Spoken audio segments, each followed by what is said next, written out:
It's the standard practice of this committee for the chairman to ask nominees the following question. Do you agree without reservation to comply with any request or summons to appear or testify before any duly constituted committee of Congress if you're confirmed? I do. We'll now proceed to 7 minutes of questioning.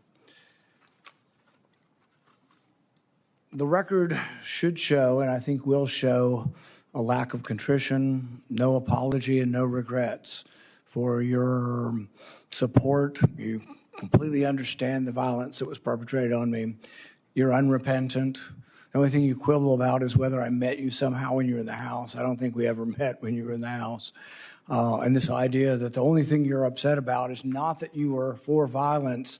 What you're upset about is that I called you a liar because you said it to my face. It's really more about this machismo that you have. When in Oklahoma the media asked you about the refugee welfare programs, the programs you voted to continue funding, it was this whole idea that you were going to transfer it because you were uncomfortable, your anger, low impulse control, causes you to then go after and decide that you're going to go after me as well. And so you say you completely understood that I was assaulted from behind, had 6 ribs broken and part of my lung removed, and that was just fine. That's something that you, I guess, approve of as far as resolution of political problems. When I talked to you privately on the phone, there was no apology. You just said, well, we can let our political difference, go by. And you said a few minutes ago, we can just set it aside. Well, political differences we can, but when you say that you agree with a felon, a Trump-hating felon who attacked me, somehow you think I'm just going to set that aside? Oh, it's no big deal. I lay in pain for 2 months, had 6 ribs broken, 3 of them separated, grinding upon bone for months, had part of my lung removed, and you think that's great and to be extolled. I mean, the sheer lack of any kind of self-awareness that you're going to be leading thousands of men and women who will have the use of force, and there's been great questions in our country about how that will be used, and you think a violent attack is just fine. So I guess my first question is, do you think that justifying that kind of violence sets a good example for the men and women of ICE and Border Patrol? Mr. Chairman, first of all, I didn't know the extent of your damage. When the phone call was made, I made it to you and I tried to talk to you. You didn't engage at all. In fact, you said, get your paperwork in. It's got to be 3 days in between. You offered no apology. Sir? And you offer no apology today and no regrets.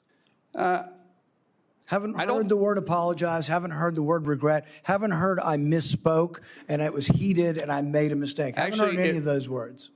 Sir, actually, it wasn't heated, and I'm not apologizing for pointing out your character. Good. So you're jolly well fine, and you want the American public and the people up here to vote that may or may not vote for you to know that you supported the felonious, violent attack on me from behind. I did not say I supported it. I said I understood it. There's a difference. So that means you really didn't approve of it, just completely understand it. What do you think most people would interpret completely understand to be? Support for or a condemnation of the violence? Sir, as I said, we can have our differences. It's not going to keep me from doing my job as Secretary of Homeland Security. I'm going to secure Kentucky and take care of Kentucky as much as I am Oklahoma. If this were a one-off, it would be one thing. If you just disliked me so much that you approved of violence against me, people could just write it off. Well, maybe they hate each other. But really, there's a pattern of this. Let's go ahead and roll the tape. You know where to find me, any place, anytime, cowboy. Sir, this is a time, this is a place.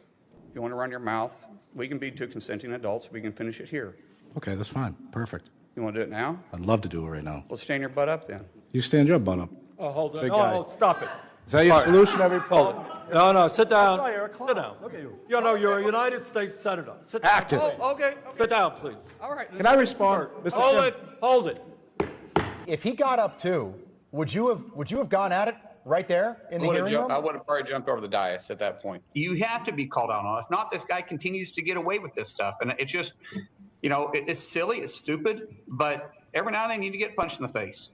Well, go back to the 1800s and 1700s. They used to have canings. And duels. And they used to have duels. Yeah. Right. And there was a way that men used to settle their differences. I ignored him 4 times prior to that. And people say, yes, you're supposed to ignore it. Well, you know, I'm not a very good Christian. I try to be a good Christian. And I know people say you're supposed to turn the other cheek. I prefer the David method. But we need to move from an almost And by the way, I'm not afraid of biting. I will bite. biting. I'll bite 100%. Yeah. I'm in a fight. I'm going to bite. I'll do anything. I mean, I'm not above it. And I don't care where I bite, by the way. It just is going to be a bite. In hindsight, any regrets? No, I really don't. So no regrets. In fact, even after your anger had cooled, you were still bragging that if he'd only been brave enough to stand up, you'd have jumped over the dais and taught him a lesson, because that's how men should settle their differences. Do you think fighting as a resolution for political differences is a good example for the men and women of ICE and Border Patrol? As you can notice over my shoulder here is my good friend Sean O'Brien. Both of us have had conversations. Both of us have shaken hands. And both of us agreed we could have done things different. Sean is someone that has become a close friend. We talk all the time. I've been on his podcast. We've talked through this. That's how you handle your differences. Not like this, Chairman. I'm glad you guys are friends now and that you've reconciled. But really, it doesn't get to the real point whether or not you think violence is the way we settle things. In the days after the fight, you said, and I quote, "Sometimes people just need to be punched in the face." Is that still your opinion, that political disputes can sometimes and often only be resolved by violence? No, I don't always agree with that. I don't believe in political violence. I've made that very clear. But sometimes people do need, theoretically speaking, sir, I get it. It's about character assassination for you. That's the way this game is played. I understand it. And you are making this about you, which is fine, but that doesn't keep me as Secretary of Homeland Security. It's character assassination when you were the one lauding the assault. Who do you think started that character assassination? I'm just repeating what you have done in character assassination. I'm repeating your support for the assault. So that's somehow something I started? No, sir. What I'm saying is you're adding a lot to it.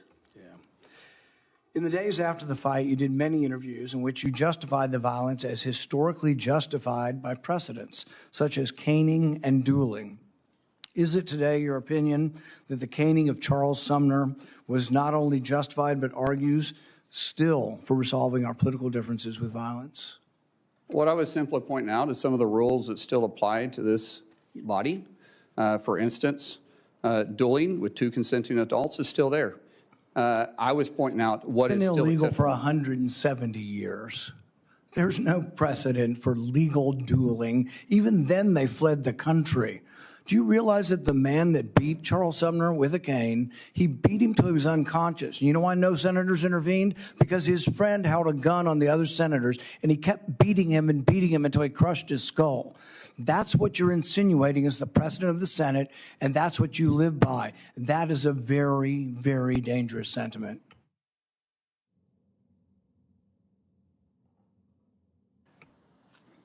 After a half a dozen victory lap interviews where you pointed out that the union guy was just lucky that fear kept him from standing up, Dana Bash asked you if you have any regrets about bringing violence to a Senate committee, and you replied that you have no regrets.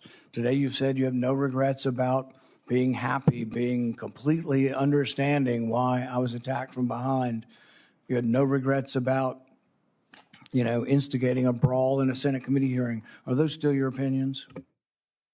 Mr. Chairman, you're going to have your opinion. I'm going to have mine. As Secretary of Homeland Security, I'm going to bring peace of mind and security to this country, and I'm going to stay laser focused on that. Senator Peters.